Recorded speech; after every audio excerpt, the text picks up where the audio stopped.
You are the wealthiest person in the breadline, and you are starving.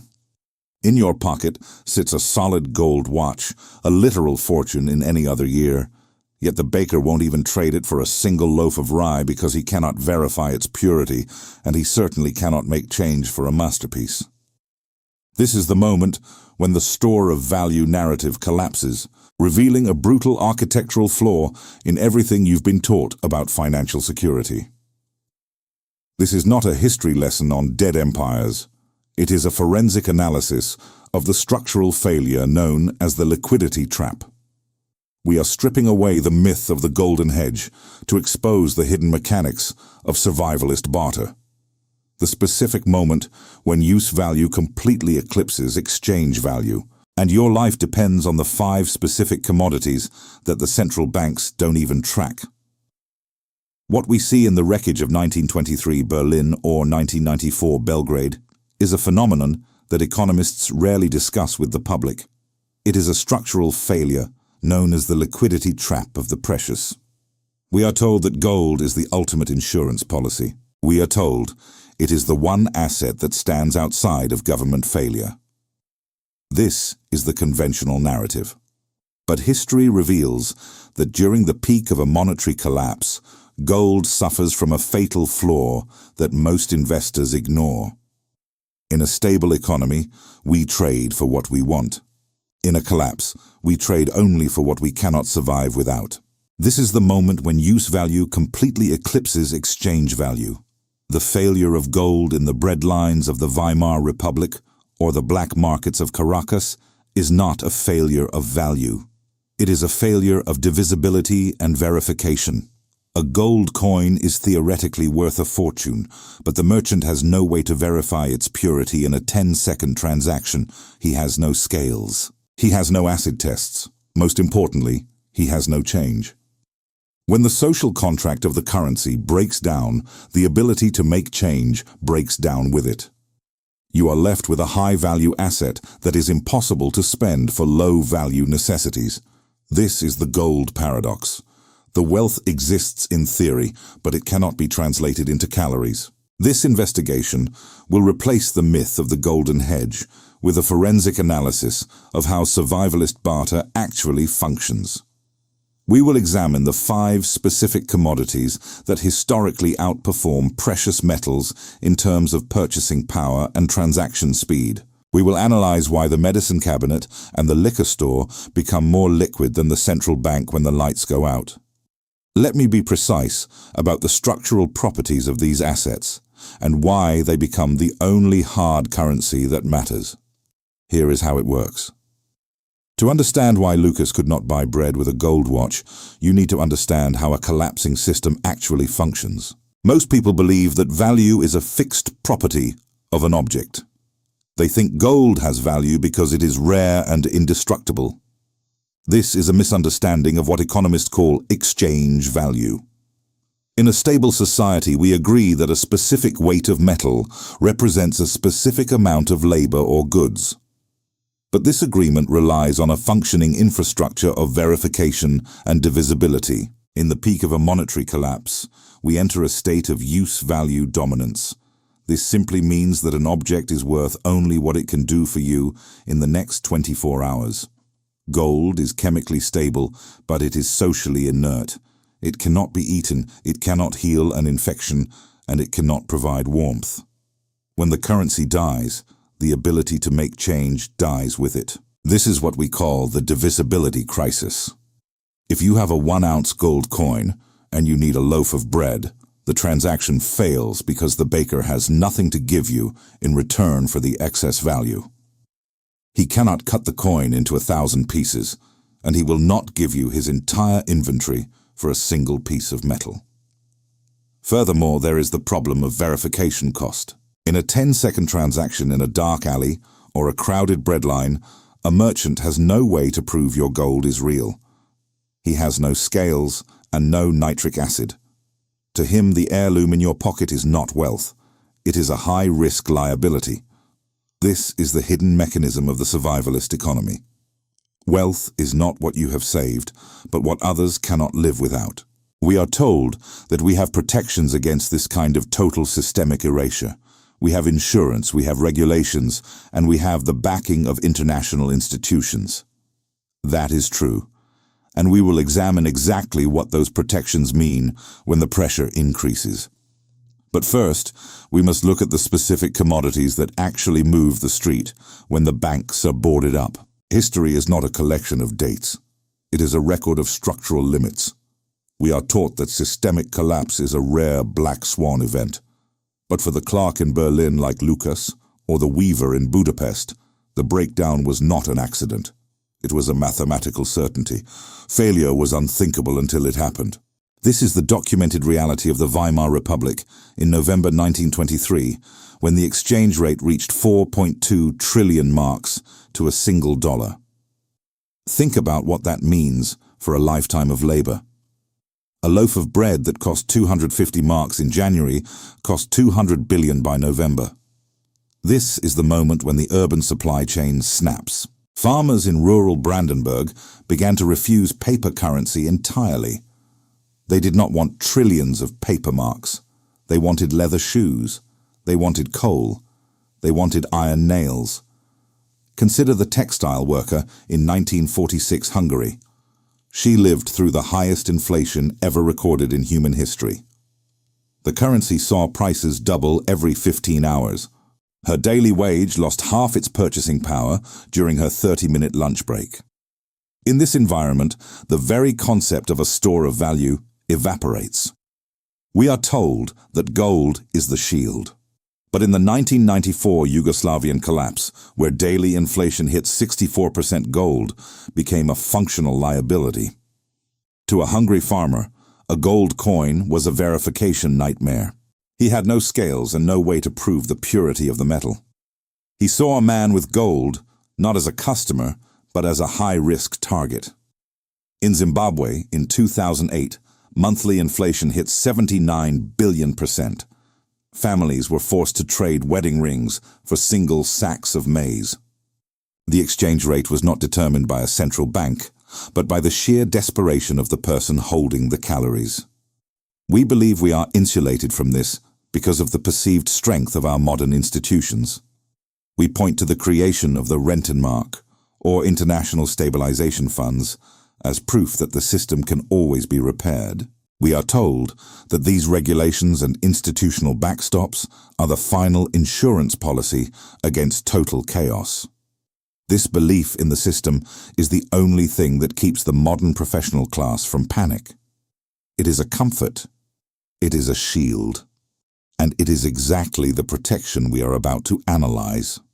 Now, you might say that this is a problem of the past, a relic of a pre-digital age when physical coins were the only hard assets. You might argue that modern central banking has evolved, that we have learned the lessons of 1923, and that institutions now possess the tools to sterilize inflation before it reaches the point of terminal velocity. You might believe that our modern safety nets, from deposit insurance to international stabilization funds, are proof that the system can always be rebooted. This is a reasonable position. It is the position taught in every economics department and reinforced by every financial news network. It is the belief that the architecture of the system is stronger than the forces of human panic. We are told that our deposits are protected and that the state stands as the ultimate guarantor of value. This provides a sense of permanent security. But let us look at the cold math of these guarantees. Consider the most prominent safety net in the modern financial system, the Federal Deposit Insurance Corporation. As of the most recent reporting periods, the Deposit Insurance Fund maintains a balance that covers approximately 1.1% of all insured deposits in the United States.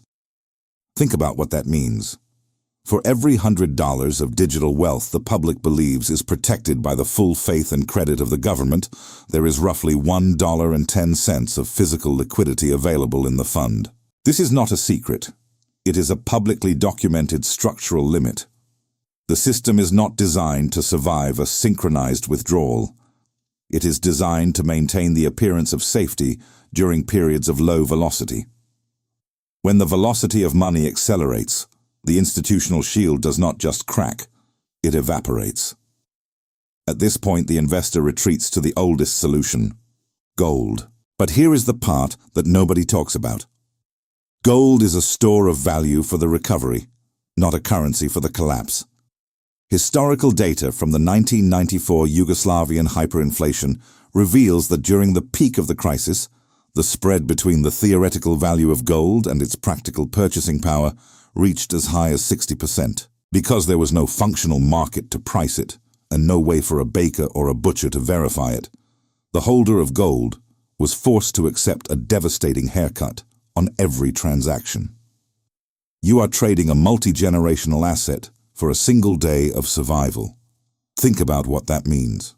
You have spent decades accumulating the ultimate hedge, only to find that its exchange value has been hijacked by the immediate desperation of the person holding the food.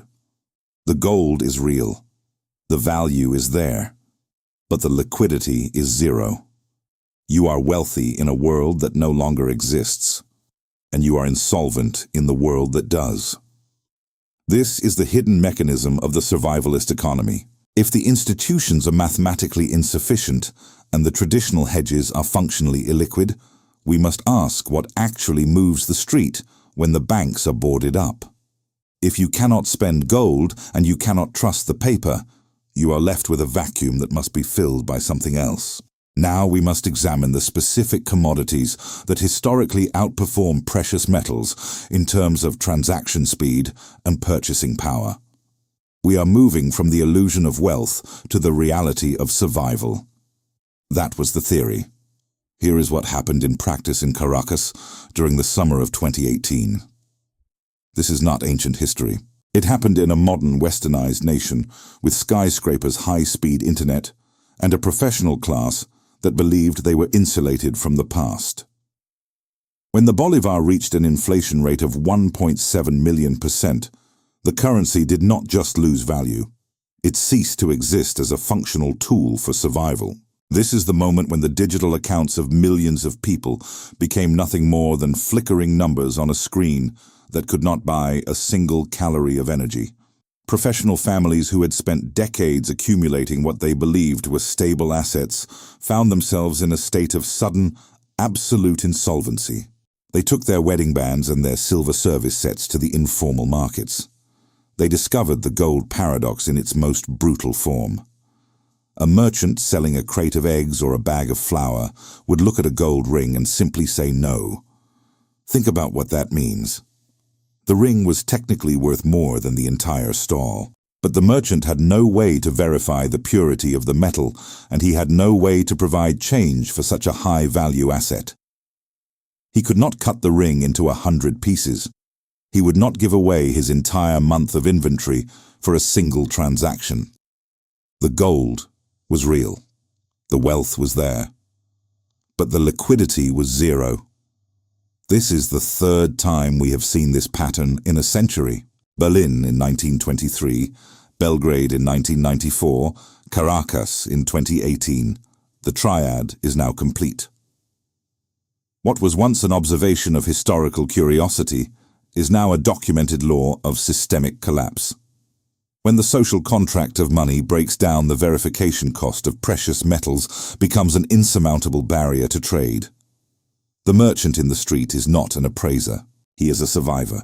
He cannot afford the risk of a counterfeit, and he cannot afford to lose his inventory for a promise he cannot verify. In the absence of a verifiable currency, the Venezuelan economy reverted to the only thing that worked. Use value dominance. People did not trade for profit. They traded for the next 24 hours of life.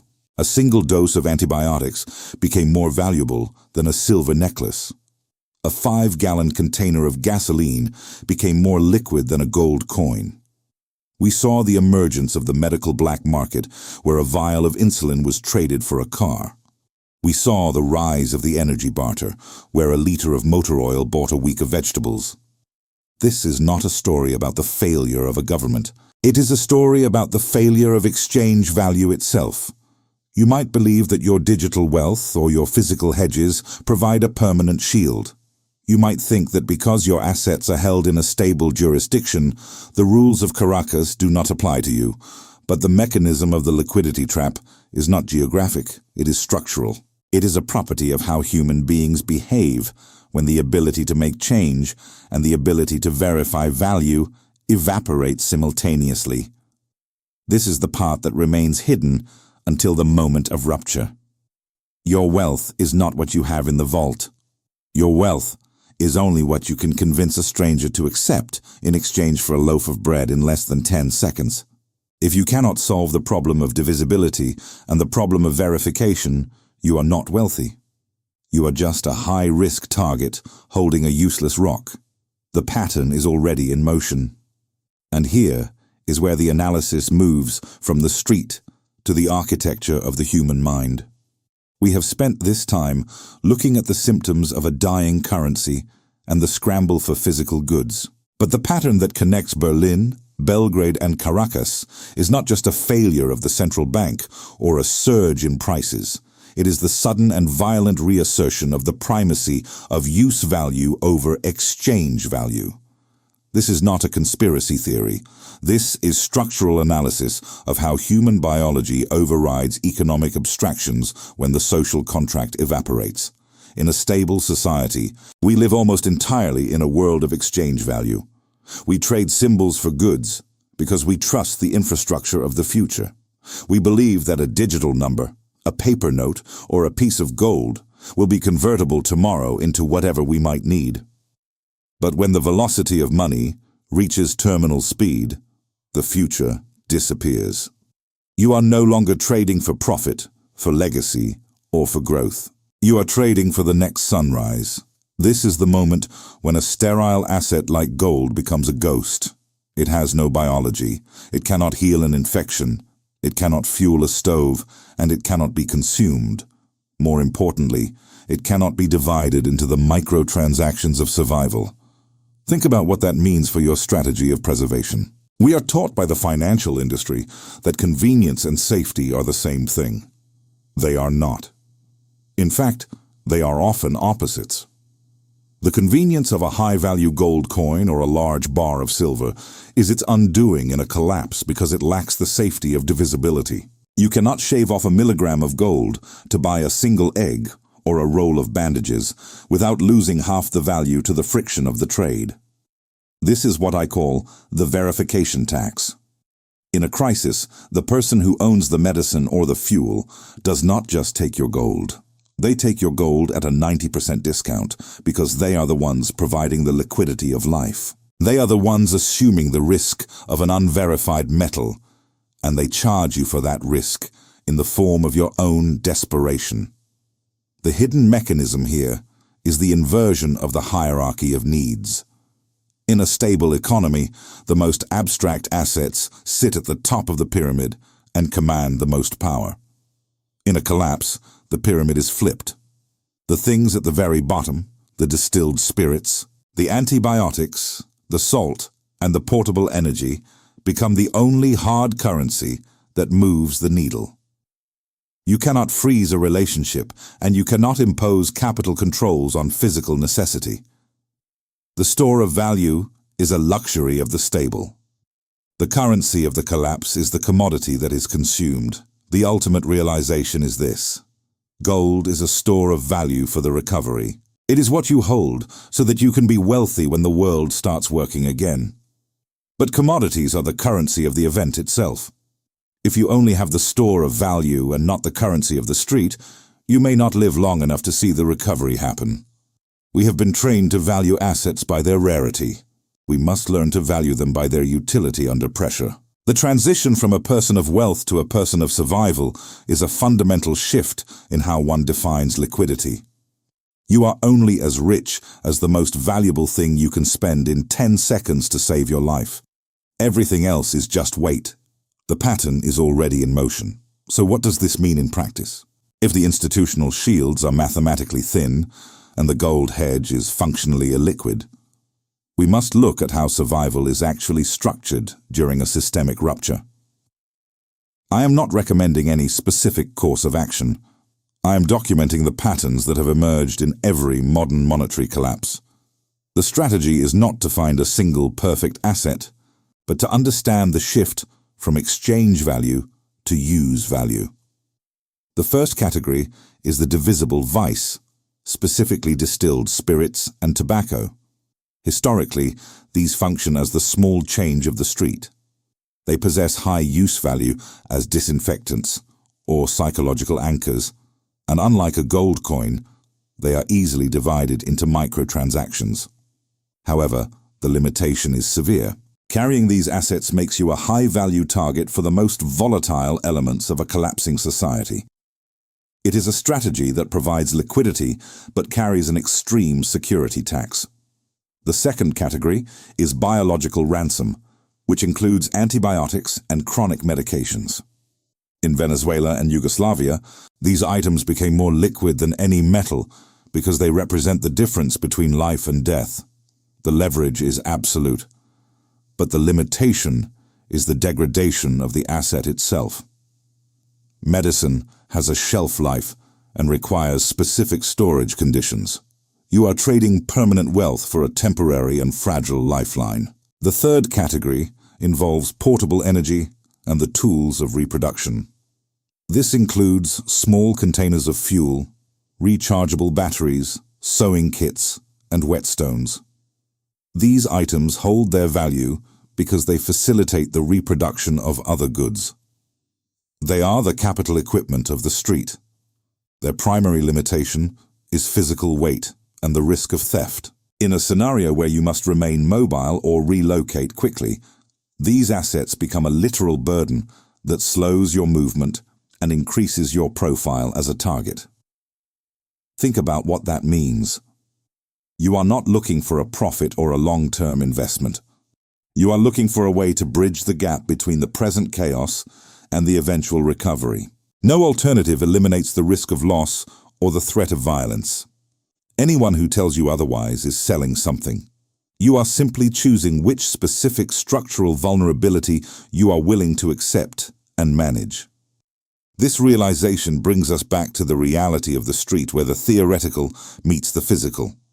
No plan is complete, and no asset is truly safe. Return to the apartment on Friedrichstrasse. It is late December, and the central heating has failed entirely. The Bechstein piano is gone, dragged down the narrow stairs and traded to a rural producer for 3 sacks of rye flour. The first edition Goethe volumes were surrendered weeks ago for a single tin of lard. Lucas sits in the flickering light of a tallow candle he purchased with a silver dessert spoon. He holds the bottle of potato schnapps he finally received in exchange for the solid gold watch of his father. He also has 3 small bags of salt, the true hard currency of the street. He sits in silence, watching the gray steam of his own breath in the cold room. He finally understands the hidden architecture of the collapse. The gold watch was a beautiful promise from a civilization that has evaporated. The high-proof spirit is a brutal reality for the world that remains. Think about what that means. Ask Lucas from Berlin how that feels. He is alive. He is housed. He is not among the worst off. He has successfully transitioned from a man of theoretical wealth to a man of practical survival. This is the ultimate distinction that the modern professional class refuses to acknowledge. Convenience and safety are not the same thing. They are often opposites. Gold is the convenience of the wealthy during periods of stability. Use value is the safety of the survivor during a rupture. Access and ownership are not identical. Access can be revoked by a single administrative decree or a 10-second loss of digital connectivity. This channel exists to study the fractures before they become geological fault lines. We do not provide financial advice. We provide structural analysis of the mechanisms that operate beneath the surface of the visible economy. If you find value in understanding these patterns before they become personally relevant, then subscribing is a matter of intellectual self-preservation. The pattern is already in motion. We are documenting history as it repeats in real time. In our next investigation, we will examine the specific legal mechanisms used by modern states to freeze digital assets during a bank holiday. This is not a theory. It is documented contract law. I am not recommending a strategy. I am documenting that it has already happened elsewhere. The lights are still on for now, but the velocity is increasing. Stay observant.